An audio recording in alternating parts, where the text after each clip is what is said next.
All right, so the AFCA coaches poll was released yesterday, and LSU came in at the 5th spot, which is pretty good, pretty hefty ranking for the Tigers there, and the coaches think highly of the team. For LSU, it's the highest ranking they've had preseason since 2020, coming off that national championship season.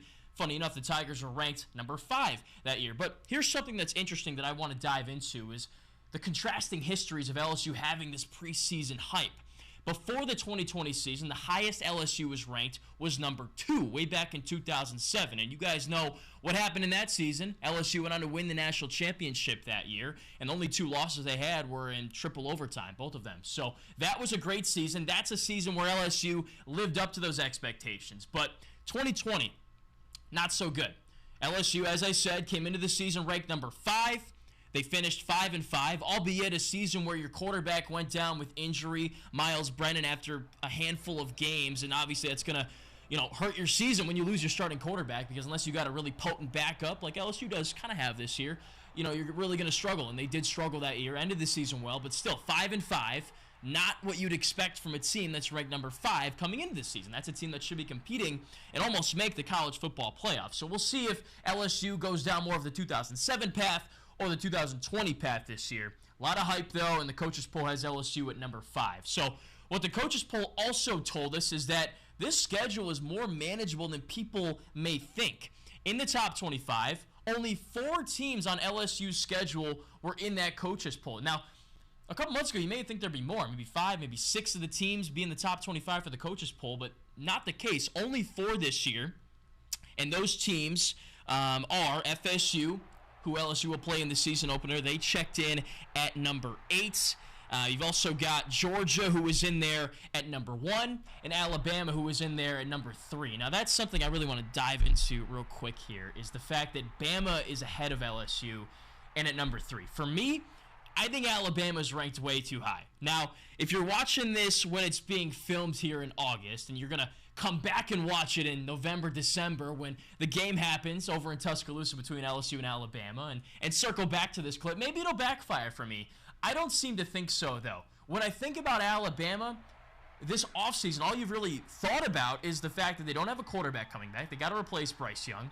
They've got 3 different options for quarterback: Ty Simpson, Jalen Milroe, Tyler Buckner. Neither of those 3 are proven. Neither of those 3 have played much of any college football at a real level, in my opinion. Buckner's always hurt. Milroe played a couple of games in relief last year, but wasn't impressive. He's basically just a running back playing quarterback. And Simpson was a big-time recruit, like Alabama always gets, especially the quarterback, but he hasn't played much. So why are you putting Alabama at number 3, knowing all of that? New coordinators, new OC, new DC. Defensive side, you're replacing Will Anderson. Sure, you've got a little bit of talent here and there, but Pete Golding's gone. The DC, he's at Ole Miss now. And you're replacing guys like Anderson. Just so many holes to fill. I think the coaches are just picking Alabama based on the brand name. And if the media were to release a poll right now, they probably would do the same thing. But don't overthink it. LSU's got the quarterback back. They've got the most returning talent in the SEC. I don't understand why the Tigers are ranked number 5. It's funny, I was talking to Jacques Doucet, another guy in our sports department yesterday, about this coaches poll. And I was like, hey, LSU number 5, what's up with that? He was like, what do you mean? That's really high ranking. I was like, yeah, it is, but LSU should be higher than that. There's no reason why Bama should be number 3 for the reasons I just outlined. So I had a little bit of a problem with that. Georgia at 1, I don't really have a problem with. They got to replace their quarterback.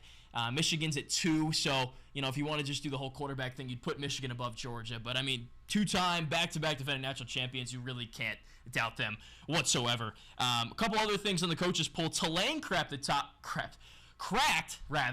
25 at number 23 after a great season last year where they beat USC in that bowl game and really surprised a lot of folks. The turnaround they had was unbelievable. So another Louisiana team getting to the top 25 there. So shout out to Tulane.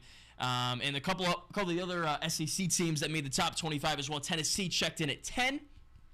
They're an interesting team this year. They're going to pop. They're going to, not live up to those expectations. That'll be interesting to see. Ole Miss creeps in there at 22. Another team that LSU will play this fall. That's the fourth and final of the top 25 teams that we mentioned that LSU will play this season. And then Texas A&M just slides in there at number 25. So a couple of SEC teams. I think 6 is the final tally. Only 4, though, on LSU's schedule for this fall. And the Tigers, of course, ranked number 5, their highest ranking in the preseason coaches poll since 2020.